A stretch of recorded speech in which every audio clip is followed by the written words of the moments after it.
All right, we've got some example problems with The Simpsons. I'm going to go through these very quickly, so I would suggest that you pause the video as needed so that you can make sure to write everything down and go through all of the answers.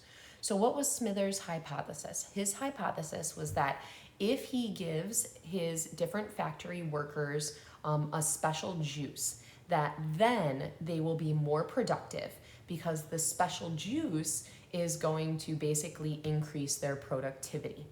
Number two, the control group is the group he did not give the special juice to. So in this case, it was group B that he did not give the special juice to. Number three, the experimental group is the group he did give the special juice to. So that would be group A. The independent variable, remember, independent is what the scientists changed. So Smithers changed getting the special juice or not getting the special juice. So the independent variable is the receiving of that special juice. The data he collected was the number of papers that were stapled. That's your dependent variable. And then did the special juice help? Well, group A is the group that are given the special juice, and they stapled 6,587 papers. So we want to use data to support our claim of an answer to the question. So I would say, yes, the special juice did increase productivity because group A stapled 6,587 papers, which is over 5,000 more papers than group B that did not receive the special juice. Next, we've got Homer Simpson with some slime on his shower. So what was the observation that Homer made? Well, his observation was that he's got slime on his shower, and his hypothesis, well, his friend Barney suggests that coconut juice is going to help get rid of the slime. So his hypothesis is if I spray the shower with coconut juice, then the slime will go away because my friend Barney says that coconut juice will get rid of the slime.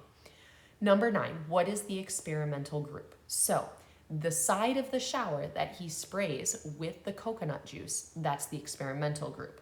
The control is the side that he does not spray with any sort of coconut juice.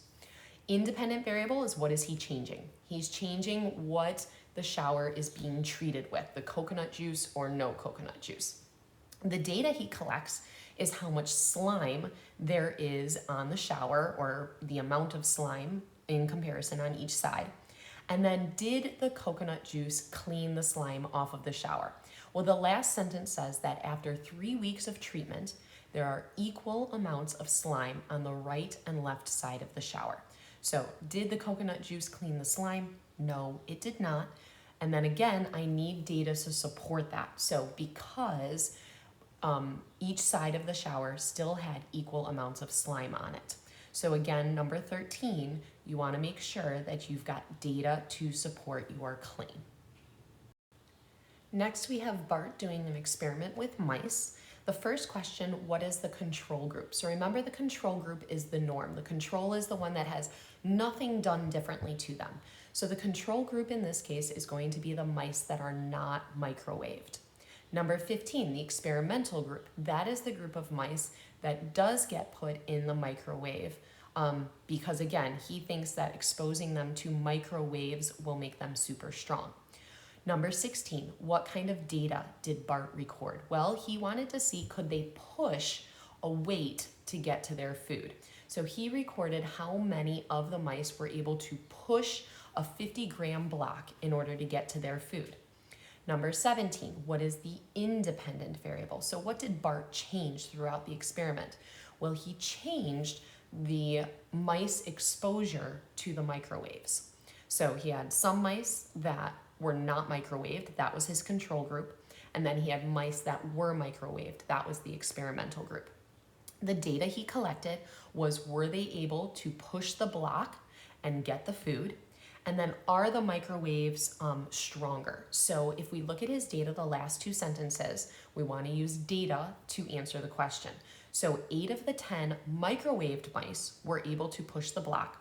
6 of the 10 non-microwaved mice were able to push the block. Therefore, since more of the mice that were microwaved could push the block, the conclusion would be that the mice that were microwaved are stronger.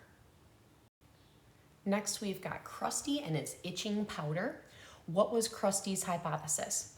If I put itching powder, different itching powder on people, then, well, what do I think is going to happen?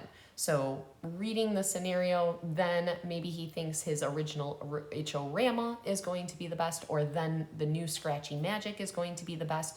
You make a prediction based on what you think Krusty would think is going to happen. So if Nelson and Ralph are given different itching powders, Itch-O-Rama or Scratchy Magic, then I'm going to say Scratchy Magic is going to cause more itching because it advertises that it is going to work better. So what is the dependent variable? The dependent variable is the data collected, so that's the time that they scratched for. The experimental group, that's the group that's getting the new itch powder. What is the independent variable? That's what he changed, so the different types of itching powder. Now, did Itch-O-Rama work like it claims? Well, Itch-O-Rama claims that it has this percentage of better itching. And if we look at the claim, it's actually not quite as good as it's claiming, because we've got Itch-O-Rama at 30 minutes and Scratch Magic at 45 minutes. So we can see Scratchy Magic is actually itching for longer than the Itch-O-Rama. And so now we want to use the data, the 30 minutes and the 45 minutes, to back up our claim that the Itch-O-Rama is not actually working in the claim that it has. Finally, we have Lisa with her cat food and trying to determine if the cat can jump higher on a different cat food. So what is the observation that Lisa made? Lisa made an observation that her cat can jump very well, and that perhaps maybe different types of food would help her cat jump higher. The data that she collected. We can see from the last sentence that she collected data on 3 different jumps for how high her cat Snowball was able to jump, and she averaged those. Now, number 28, Lisa presents her findings to the National Cat Society. Her goal is to have the label say improves cat jumping ability printed on the label of My Precious Kitty food bag. They will not accept Lisa's findings. Why? Well, first of all, Lisa only experimented on 1 cat, and she didn't really have a lot of controls. Yes, she gave the cat the food for just 1 week, but there's a lot of different variables that could be impacting her cat's ability to jump. So what Lisa should really do is continue the experiment with lots of different cats, like hundreds of different cats. And then finally, number 29, what would a data table for Lisa's experiment look like?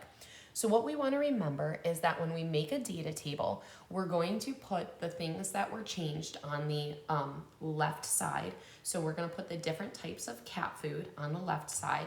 And then up at the top, we're going to put the height, average height that the cat jumped. Now, the cat actually did 3 different jumps. So we can do jump 1, jump 2, jump 3, and then we can do the average on the far side.